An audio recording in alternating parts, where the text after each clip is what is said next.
Good evening and welcome to the 10th annual Lake County Film Festival. This particular segment is dedicated to the Souls of Black Folk unit of films. We happen to have one of the filmmakers here. Uh, I can't remember his name right now for his film Filling Through. Roland is his name. Yeah, There you Doug go. Roland. Say hi, Hey. Doug Roland. And we're going to ask a couple questions. Hopefully, they're pretty intelligent and can get some of the ideas out there flowing, because half of the fun of film festivals is exposing us to different ideas, different experiences, and the revelry of film and communication. So we're gonna jump into this pretty fast. Um, Doug is the director, writer, producer, all things feeling it through. And I watched initially the film back in September, and I really loved it. I love a film where you're not exactly sure what's going to happen, and then there's lots of unpacked surprises. And I think Doug did a really excellent job of examining the human experience and eliciting feelings and connection and rooting for his actors without being manipulative. And that is a very, very subtle art that is not done very well, even in major blockbuster movies. Or in some of the exploitative TV shows that they play the music to make you feel a certain way, which I feel is very cynical and jaundiced. I mean, if we're really in touch with the human spirit and the experience of humanity, then you're going to get those cues naturally, and you're going to feel good about feeling anything. So, Doug, your subject matter is not something that normally is touched on in film. And that was one of the things that attracted me to it, because you touch on a lot of different themes in a very intelligent and thoughtful way. And so I want to give you some kudos about that. But what encouraged you to kind of seek this type to write and put out this type of movie? What was the need? Yeah, sure. So there's a really specific origin story on this one. Okay. It actually goes back 9 years to when I was still living in New York City, where I'm from. I'm in LA now, but I was coming home late one night. I was in the East Village, and I saw a man standing on a street corner by himself, holding a sign that said, "I'm deaf and blind and need help crossing the street." And I remember my first thought being, "Oh wow, like I've never met anyone who's deaf blind before, let alone really ever thought about that community." I approached him and tapped him, and he pulled out a notepad and wrote a bus stop that he needed. I took him over there, and another bus wasn't coming for over an hour, and I wanted to let him know I'd sit and wait with him. And I didn't know how to communicate with him, but I just kind of instinctively took his hand and started tracing one letter at a time on his palm, and he understood what I wrote to him. And we ended up having a whole conversation that way, of me writing one letter at a time on his palm, him writing back in a notepad. And, over the course of that hour, I got to know him as this really charming, warm-hearted, charismatic guy who I felt like I'd really made a connection with, Sure. to the point where when his bus was coming, we gave each other a big hug goodbye. And I was like tearing up, like I'm gonna miss my new friend that's Right, going right, off into right. the night, never to see again. And it was really, that was the jump off point for me. I wrote the film very heavily inspired by that encounter, certainly a fictionalized account of it, but very inspired by it. And I just knew that there were a lot of things going on there, but I think the biggest takeaway from that experience for me was that in one encounter with this man, I'd gone from seeing him as his disability essentially Mm, to seeing him as a friend. sure. And I thought there was something. I thought there was that was kind of like the core of it. There's so many things that branch off of that, but I also knew I wanted to tell the story in the best and most authentic way possible. So I actually lived on my computer for a number of years because I just didn't feel ready to make that specific film. I made some other stuff in the interim. And then when I felt like I was ready and just had a really strong gut feeling firing of that it was time, I ended up connecting with the deafblind community and eventually partnering with the Helen Keller National Center Mhm. to make it alongside them to ensure that it not only was the most authentic expression that it could be, but also that we could do the most good with it. So we've been working together to exhibit it.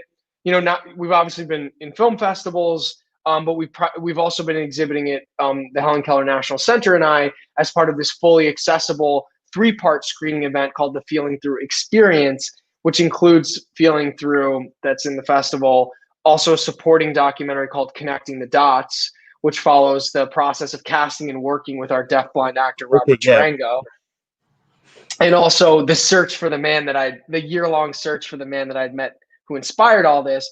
And then the third part is a panel discussion and Q&A with the deafblind community. So that's kind of the but yeah, it was all inspired by meeting Artemio 9+ years ago. Yeah, that's like I said, when I saw that, I didn't know what to expect. And then um I can, the cool thing was, like, you recognize the humanity in that person. He recognized humanity in you, and it made I could tell it made a life-changing effect on you. So it was always in your mind, and you just wanted to take the time, the craft, and create a beautiful narrative there. I was touched by that because I had a situation where I used to catch the train to work back and forth, and there was a blind lady who was kind of the same circuit as me. And so sometimes I would help her get to her location, stuff like that. Because I mean, not like I was just trying to be like some super guy. I just felt like, got this lady, she's traveling between the suburbs and Chicago. And then we actually developed a really good friendship, and I learned a lot about um her life and her husband. And we have a joke in the train world. She was like my train wife. I see her every day. We Mm-hmm. share snacks and stuff like that. And I had the same type of transformation because I didn't have much experience with the blind community specifically. And yeah, and I did like when most people, we see them as a disability instead of see them as a person. And then once you get beyond the adjusting to dealing or understanding disability, you figure once again, there's a human being there.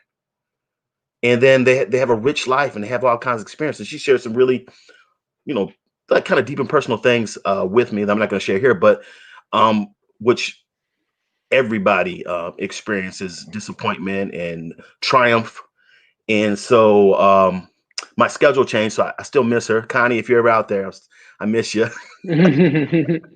And so that was my connection. That's why I really felt close to your film, because Mm, I had a not exactly some experience, but a very similar experience, and it touched me that way too. mm, It was so weird because one time I was her job, she was working, and my job was close to her job. So sometimes I get off the train, I walk her directly to her job, and then my boss, who's a runner, happened to see me doing this. He just like, wow, you really are a nice guy. And I'm like, I'm not mhm, to be a nice guy, but yeah, I think I treasure those conversations that I had with Connie. So mhm, that was my that's where how you pinpoint it and hit me in my feels. mhm, That was that's the beauty of film. Like, we watch film, and the narrative is interesting. Sometimes explosions are interesting. Sometimes just the acting performances mhm, or interesting from an artistic point of view. But then when we have a real personal connection, and we can kind of go into that film world, that altered reality, and really examine our thoughts, our feelings, and who we are as a person, and what the person is presenting on the screen, I think that's when art, and especially film, is at its highest form. So you did a really good job of that, and I want to see more uh, film like you're doing, for obvious reason, representation.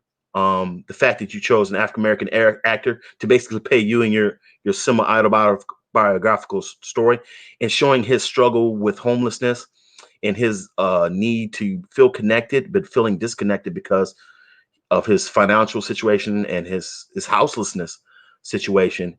And then also the cool thing you showed, what for me, is often in our own healing, when we are able to help someone else, we're actually healing ourselves.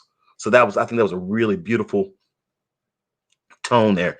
So you can watch mhm. this film, and it's only 18 minutes, and it touches on so many different things, important things that we're dealing externally with, homelessness problems, economic wealth distribution. How do we deal with disabled people? Um, there was a Latino guy. We had a little bit of a schism inside the bodega. Also, the young man had several crises of morality about what to do and why to do it. And, so seeing that transformation and that hope, and seeing people being able to overcome their shortcomings, because in our culture, the cancel culture is really strong, and it exists for a reason, because initially we're trying to correct historical wrongs, or be correct, but we have to also leave room for growth and improvement. And I think your film does that too, because the young man goes through a couple of different situations in which he has opportunities to make choices, and he grows. So it's a wonderful thing. Thanks. Yeah, no, that's such a apt analysis. And you're really touching on a lot of the key things that we want people to come away from the film thinking about and considering. Ultimately, there's a lot of different layers that you can look at it at, but I think the base layer is it's really a film ultimately about the power of human connection despite our differences. But yeah, there's a lot of other like really apt layers that you've talked about there, and certainly identified, Tariq's journey and what he's dealing with. And, ultimately it was really important for, so many times, there's so little representation of characters with disabilities, and then so often they're not played by actors with disabilities. Exactly.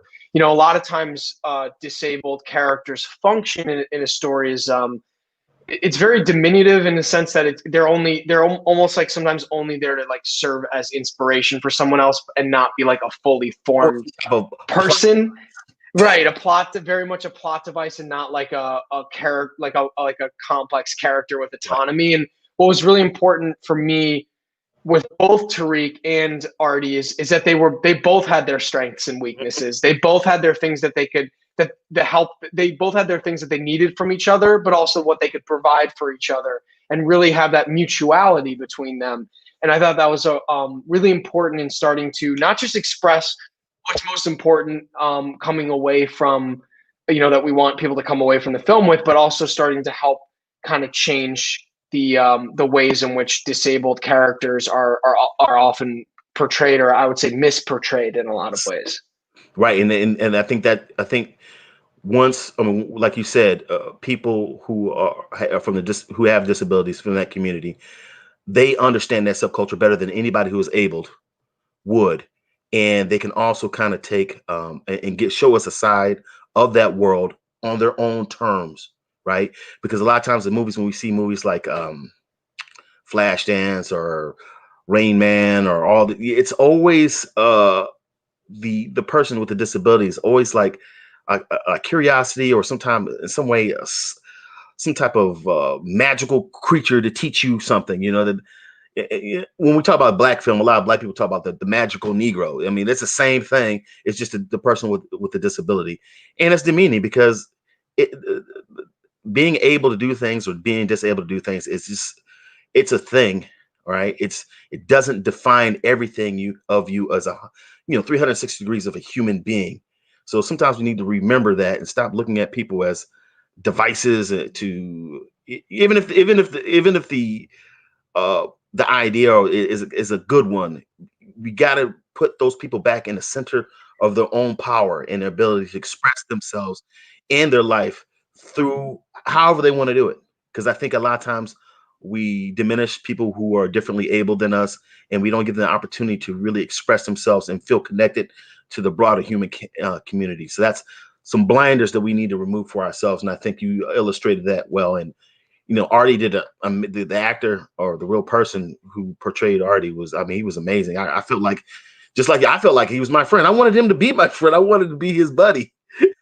Because he just Robert Tarango, who is our deafblind actor who plays Artie, and he's such a charismatic guy, and he's really, something that the supporting documentary shows is the process of casting that role. And it's really funny because Robert actually, so I worked with the Helen Keller National Center to reach out to people who are deafblind all around the country.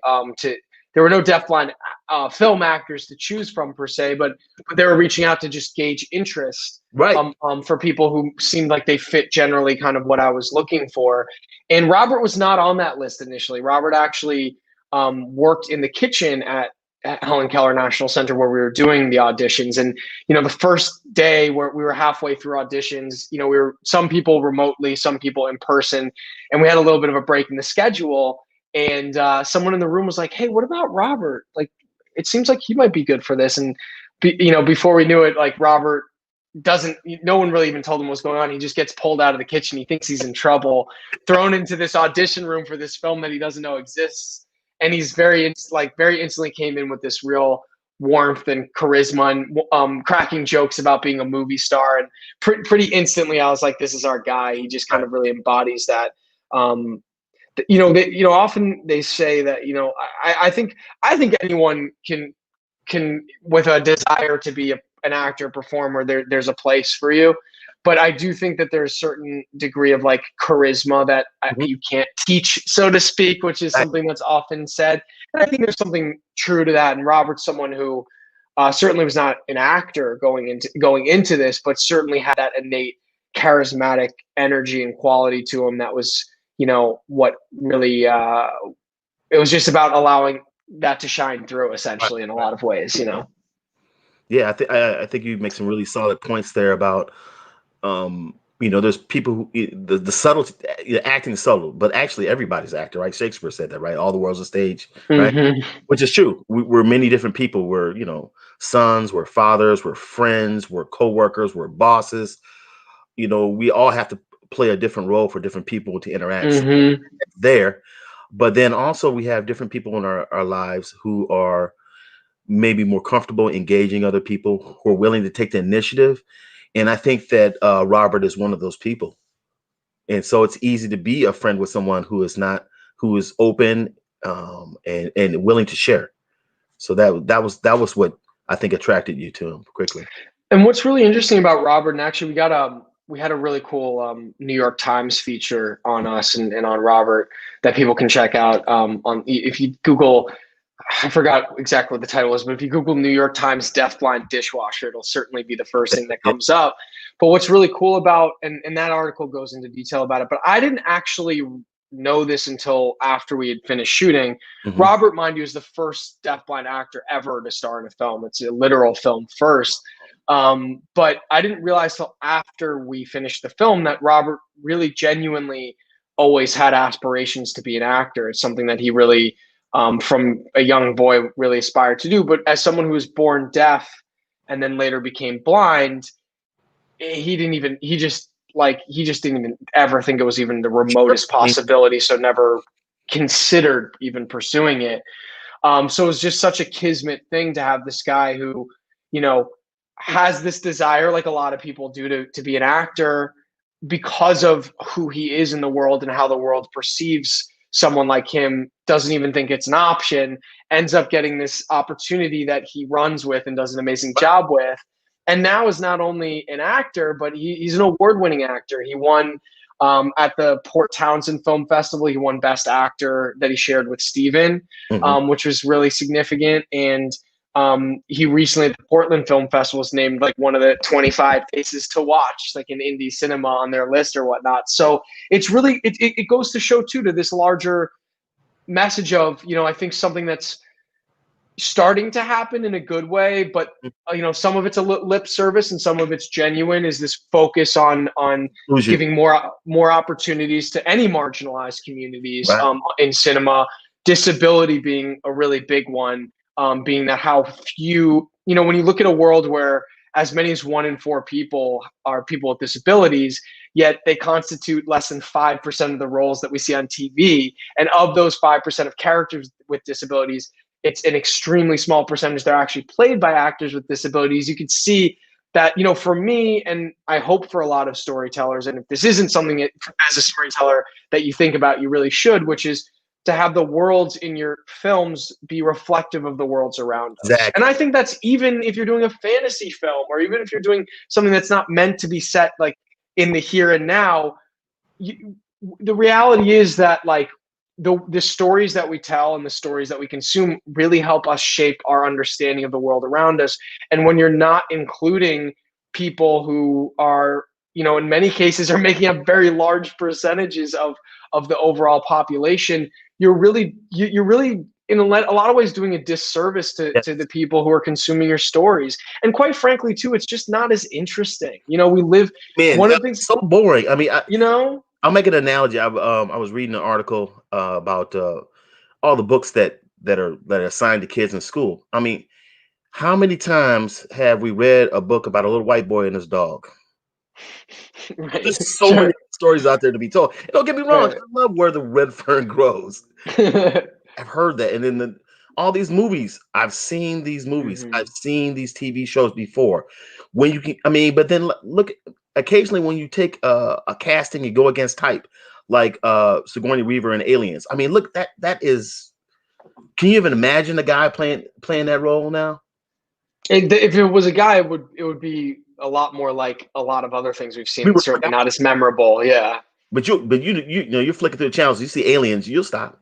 yeah. And you'll stop just to see Sigourney Weaver play against type, and just it was amazing. So we need, like I said, representation and inclusivity.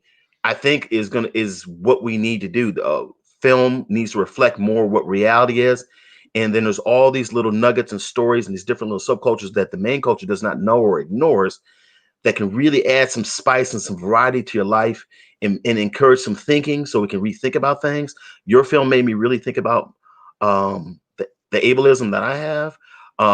It made me think about once again about homelessness and being disconnected and loneliness. That was a big theme in your film too. And I think a lot of times in Hollywood, you know, we pick on Hollywood, but they might summon those themes, but they don't necessarily handle them with the care and the respect that needs to, and that's the failure of it. Mm. And I think I'm personally I'm tired of like the huge blockbusters. I love science fiction, I love MCU and all stuff like that, but I'm missing those kind of small films like House of Sand and Fog and all these things that Mm. follow a traditional narrative and that give us a peek into a world that I don't know about and that is interesting to me. And that's another Hmm. of humanity. So once again, kudos to you for taking a part of slice of your life and exposing us and teaching us about differently able people. So that was Thanks. No, and for me, to be honest, it's something, especially, now if you're a storyteller, certainly, and hopefully in today's climate, this is something that you're always aware of. I mean, anytime I'm telling a story, I'm super aware of how each character and who that character is going to play into the overall story that I'm trying to tell. But in a lot of ways, including a lot of different types of characters and people, my stories is just really intrinsic to me as a storyteller. And I think a lot of it has to do with like being a born and bred New Yorker. It's like that was the world I lived in, was a very diverse world, ethnically, religiously, idea wise and viewpoint wise. That's just kind of what it means to be someone who lives in New York City and exists in New York City and walks down the street in New York City and rides the bus or the train in New York City.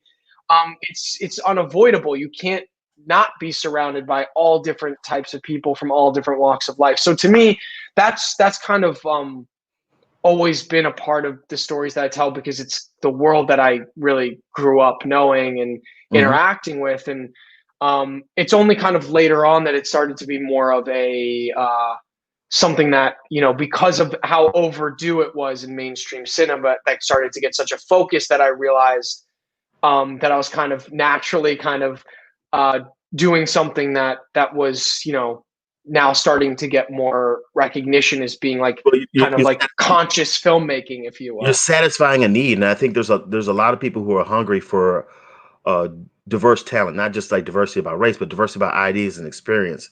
You know, that's a word that is not always well received or defined.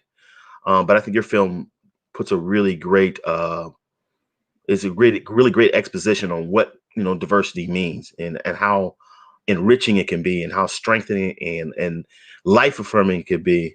Because I really felt a real tight emotional connection to you, to both your characters, and I love how Tariq kind of shook that bus driver out of his little bubble and made it real and made him acknowledge the humanity and show some respect for not only the Artie but also for Tariq, because let's face it, we quickly scan people, we make judgments about people, what they are, what they think, and we really don't know.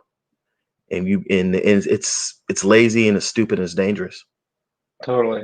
Yeah, that's so much of like, for me, obviously this story is directly inspired by that encounter with Artie, but it's also very much inspired by a lot of the people that I've just had passing really intimate conversations with as a New Yorker growing up. And it's not unusual just because of the culture of that city and how that city functions to have a real intimacy among the anonymity that Right. that city creates. It's this very interesting. That is New York, right? The weight It's of kind New of, York is huge. yeah, it's the most interesting kind of dynamic, and it's like there's something about the anonymity of there being millions of people just passing by each other and going their separate ways that like in any one moment a stranger might turn to you and say something so personal that they might not tell a family member just because Right. you're there, and there's almost a safety in telling a stranger that they feel like they're never going to see again.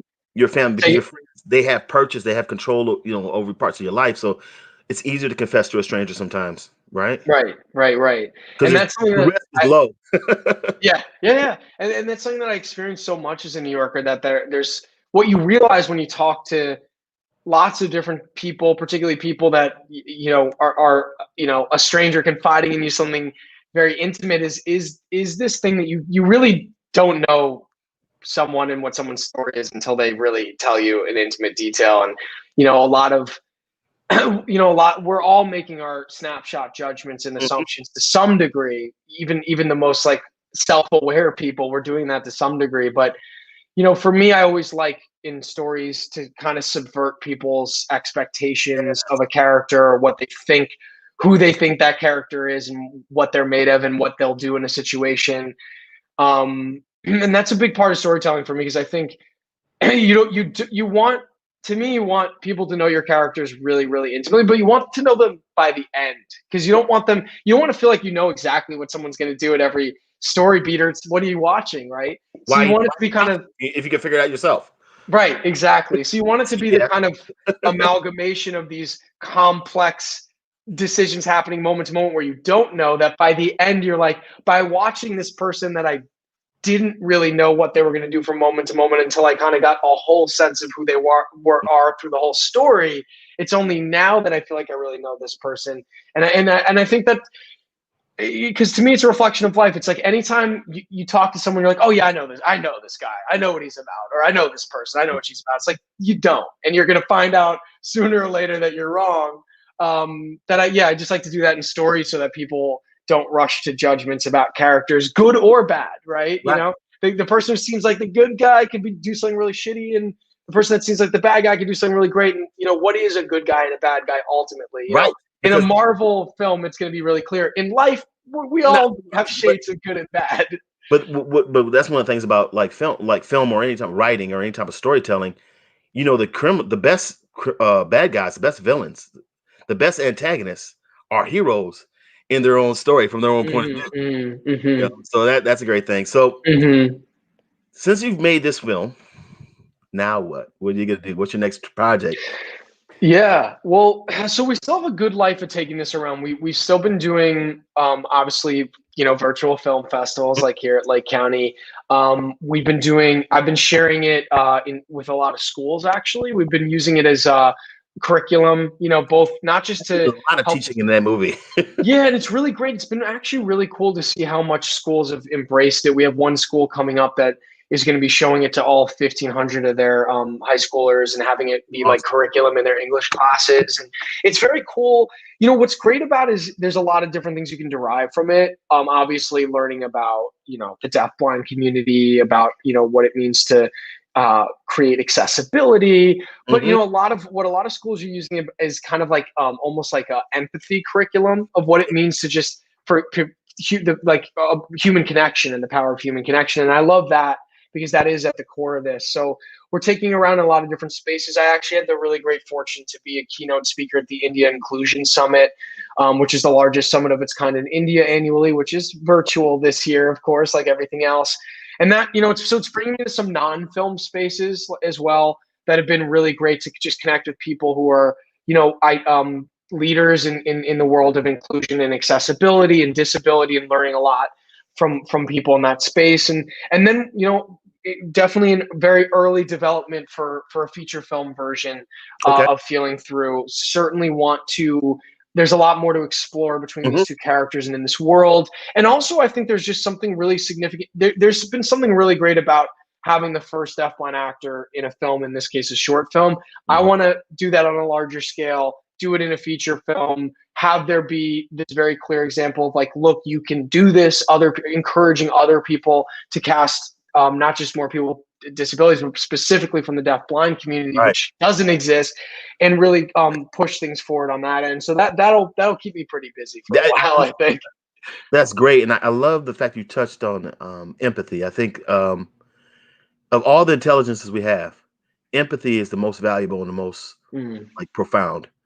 And considering the fact that we're in a virtual environment, having a film festival, we're dealing with the greatest medical pandemic in over 100 years. It's already taken 243 American lives and thousands of other lives around the world. So it's a litmus test for um, science, facts, medicine, discipline, and most important, empathy. Because mm. I'm an American, and we love to think of us as rugged individuals, and we are. But there's always been a level of communal support.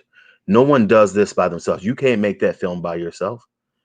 You've had all types of mentors and people who have invested time, love, energy, and a couple slaps upside the head to make it who you are, right?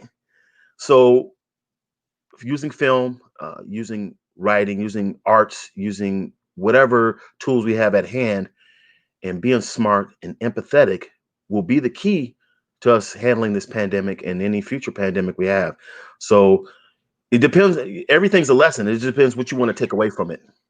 Yeah, absolutely. Really well said. And we hope that we hope that this film and the exhibition of this film can be a part of people expanding their capacity to see others as uh, as like brothers and sisters, really, Right. ultimately, They as someone see, who's not just that person over there, but like someone who's like intrinsically connected to them just by the matter of fact of being on this earth at the same time, like that is something that genuinely connects us. And we also, just as time goes on, we live in a much more connected global world where we're really all quite literally very connected depended to on each each other, other. even, yeah, and very dependent on each other. And like um the realities we've evolved many iterations beyond like hunter gatherer societies. Like we live in these complex societies where there's something that's often said in the disability community, which is accessibility is for everyone. And there's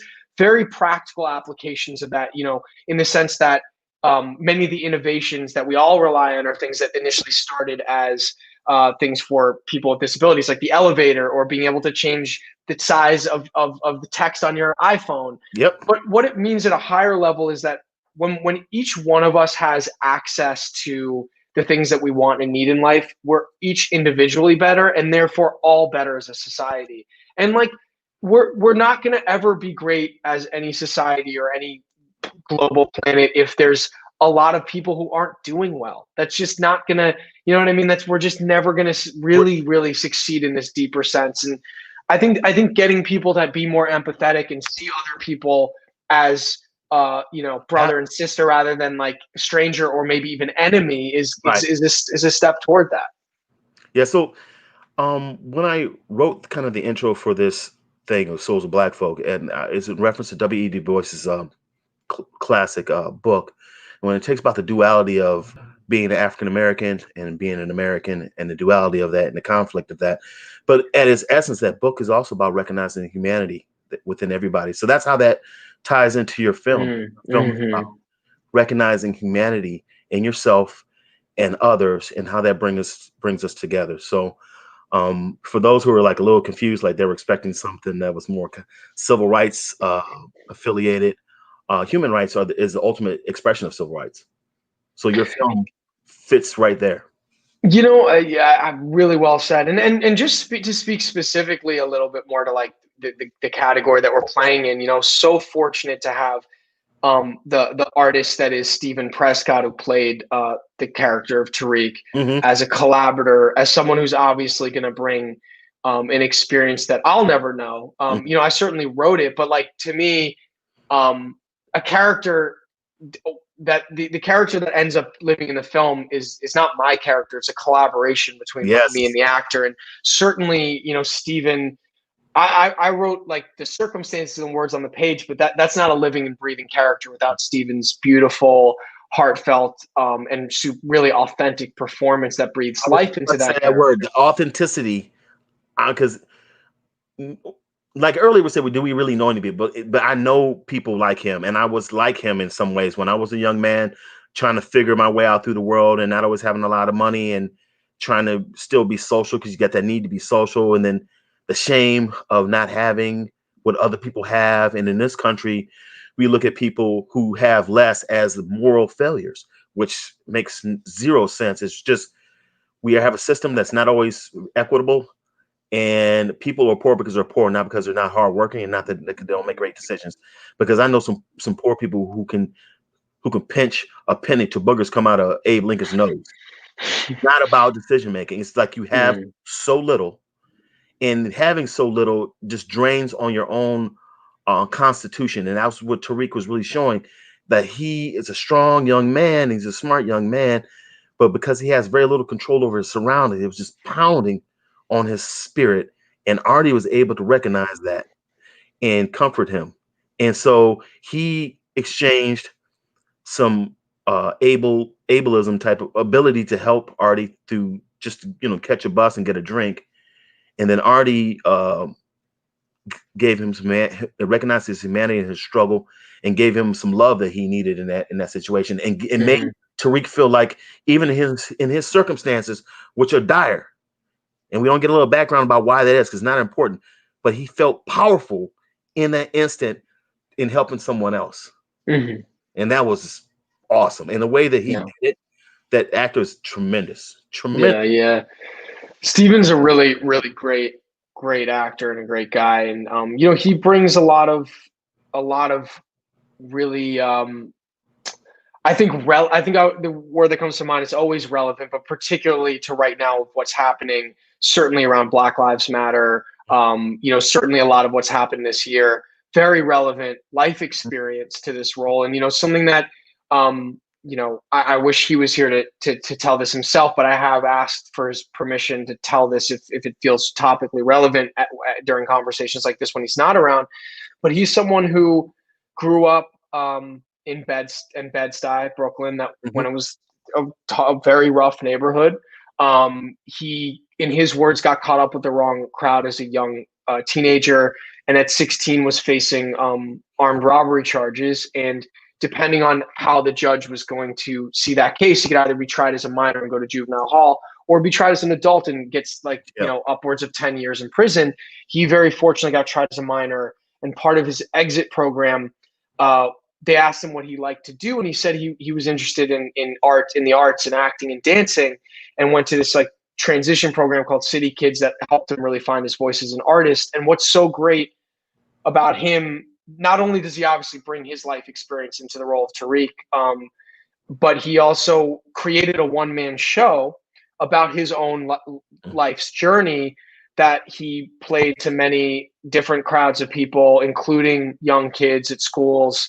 In certain ways, it's kind of like a cautionary tale, or kind of like what I've learned, and like to not make some of the mistakes I made, and just kind of a lot of the different, you know, uh, wisdoms that can be extracted from his own life's journey. Mhm. And very famously, he Prince William and Duchess Kate Middleton came to see a performance of his one man show, and afterwards, Prince William approached him like completely blown away by it, and gave him a number and said, "Hey, if you ever, if I can ever help you in any way, reach out." And that made like world news, because anytime someone like Prince William does something like Yeah. that, it's international news. So Stephen did the whole news morning show circuit for a while after that because of that. But it just goes to show too of like someone who has a real poet's heart, who has an ability to take his own challenges and his own experience and use that in his art.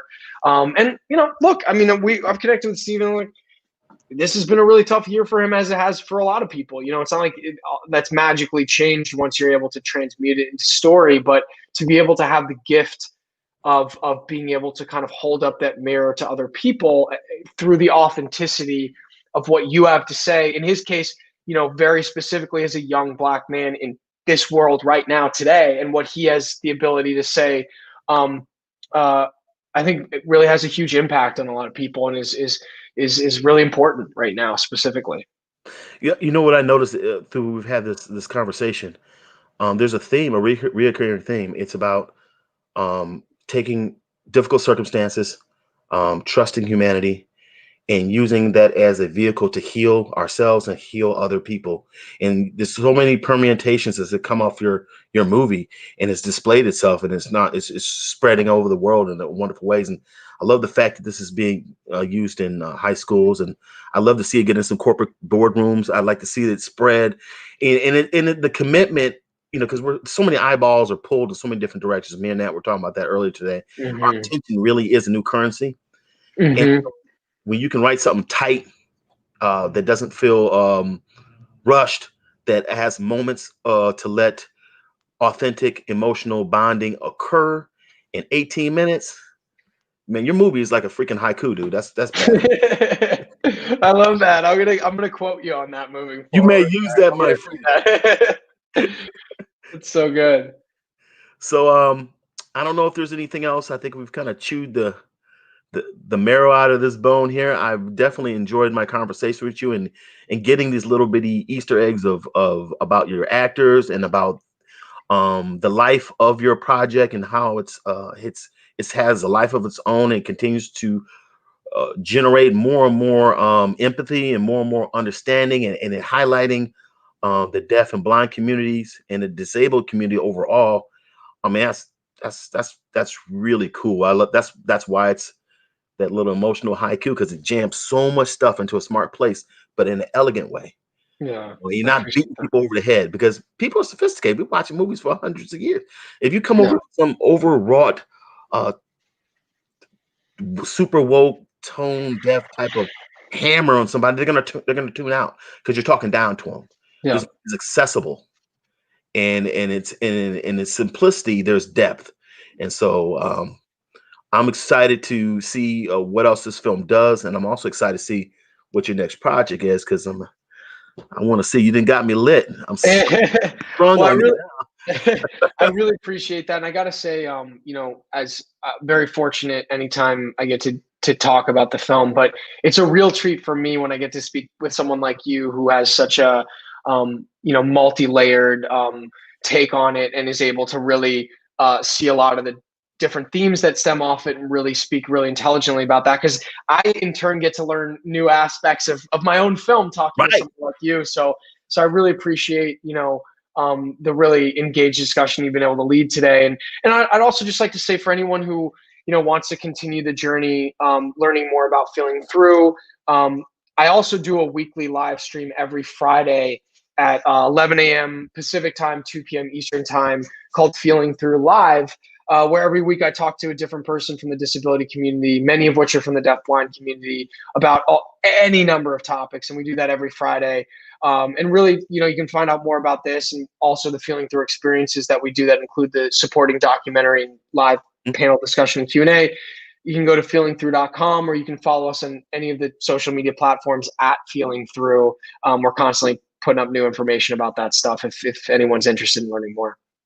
Okay. Well, Doug, once again, I want to thank you for participating in this event, participating in the Lake County Film Festival, for creating that beautiful film, and expanding our horizons, expanding our consciousness, expanding our empathy, and highlighting our brothers and sisters in the deaf-blind community, because we there's a lot of talent, and love, and intelligence in that community, and it's not being tapped in the way it should be. And us as a group, we need all the intelligence, obviously. What we've been going through 2020, we need all the intelligence and empathy to go to the next step, because even when we Mm-hmm. do conquer this horrible disease that is, it's hit my family a couple of times, um, Mm-hmm. we can't go back to what we were. Mm-hmm. We got to do something much better, something more human, something more vital, and something that is not, just feasting on the weaknesses of the human condition, but really Mm-hmm. exalting the best and the brightest of us, and including making that circle bigger, and stronger, right? Mm-hmm. So with that, on that note, I'm gonna end this broadcast and hope everybody continues to enjoy the film festival as it is in the virtual format, and keep it going, because there's a lot of great ideas and a lot of beautiful thoughts being created in this space, and I want that to continue. Great. Thank you so much. All right, take care, Doug. Bye.